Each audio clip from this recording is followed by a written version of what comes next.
Let's go. Hello, hello, hello. Hey, how are you? Hi, how are you? I'm doing really well. How are you this season?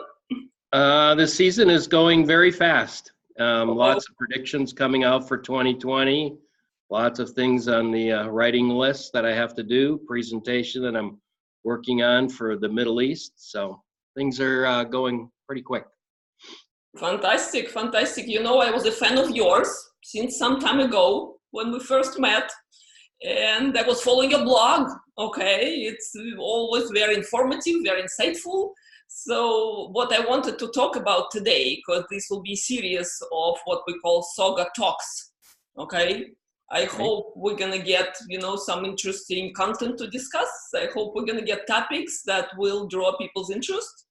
So, the blog I want to focus on in particular, because Jim, you've been a prolific author and an influential persona in business and technical world.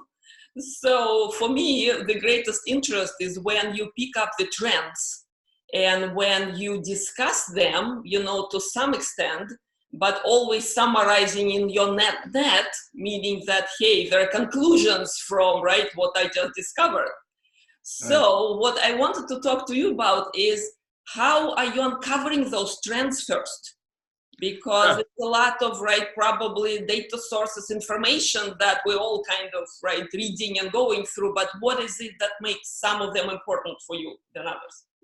Yeah, well, first of all, you have to be an avid reader, which I am. I'm very interested in business trends, so I read Austin Kiplinger, Forbes, Fortune, and I sample business articles that come my way that are either pushed or seem of interest. So I try to stay on the business scene to some degree. I came from the financial sector, so I like to keep in touch with the financial sector because it's something that I understand and I can get my arms around. So I have a specialty there. On the technical side, of course, I have experience, and I work for some what I would say aggressive users of technology.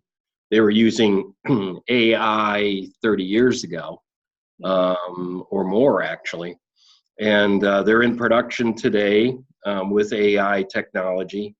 So I was lucky enough to work on projects around that. So the personal experiences there, working with processes, working with workbenches that were aimed at employees or customers. And then of course there's a network. I have a network of people that I talk to quite frequently. I have a network of that's a data person. I have another one that's a decision person, and we try to talk and catch up from time to time. And then of course I've authored some books, and I talk to some of the co-authors. So the network is a key piece. And of course, I'm out on Twitter, I'm out on LinkedIn, I'm looking at things that pique interest. And the key is, how do you summarize, a year or a decade or a pattern into top five, which is always a challenge. So I make myself a candidate list of, I'd say maybe 20 Okay. trends that I've picked up.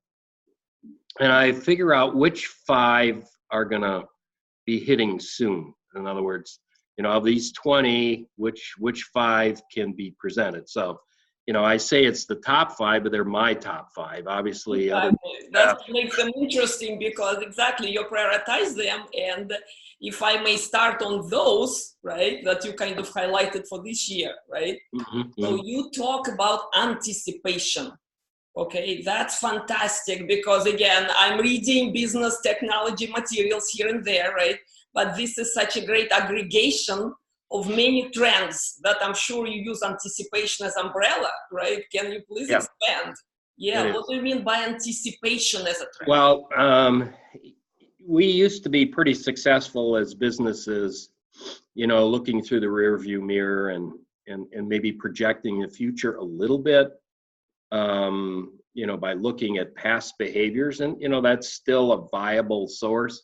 But the really savvy organizations are trying to The real long-range planners are trying to plan scenarios, and they try to anticipate what some of the opportunities are, what some of the threats are, and they try to backfill those threats and opportunities of their interest back to triggers that they see either in the marketplace, in their customer base. So the idea, and let me give you a real world example. Mm-hmm. I worked for an insurance company, and insurance companies are, if you think about it, they're gamblers. And this was a life insurance company at that time, and they, of course, had other products, and they've blossomed and become a financial network now. But back then, they were betting that you were going to live, and you as the insured are betting you're going to die. And of course, you're going to win the bet eventually, but the question is, when can the company make the most money? And they're going to, try to make money while they can. And they want to look at all the scenarios that could affect them. So they'd look at hyperinflation, hyperdisinflation. They'd look at what happens if we have an outbreak of a disease in a particular geography. How's that going to affect us? And they went through and they did a lot of planning. They did a lot of simulation and came up with scenarios and gave them all probabilities. And they would go back and look at certain signals that they thought would say, hey, well, you really need to pay attention to this. So anticipation from a paranoid betting company, which an insurance company is, they have to be paranoid because they have to have reserves. They have to, actually give a rate of return for their customers unless they're a term life insurance.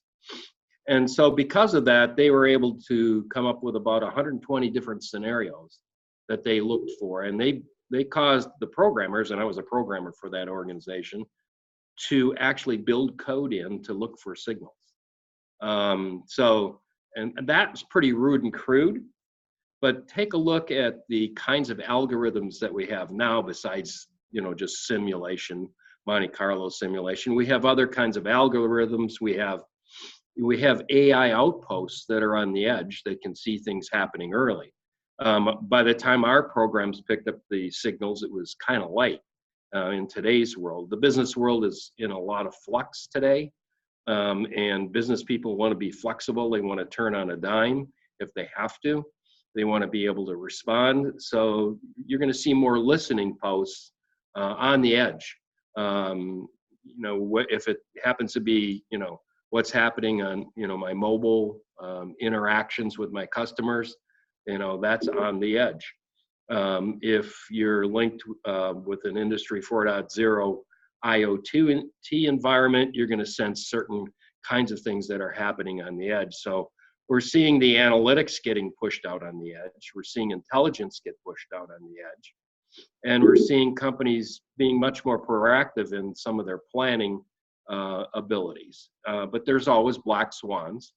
And so companies have to respond to black swans that come up. So this idea of anticipation is becoming, not just projecting the past, it's taking a guess for the future and looking at the ones that are either most opportunistic or most threatening, depending on whether you're paranoid or not. Life insurance companies are generally paranoid, so they have to be. And here's the question, I'm sure for business and technology audiences, right, or professionals, anticipation may mean slightly different things.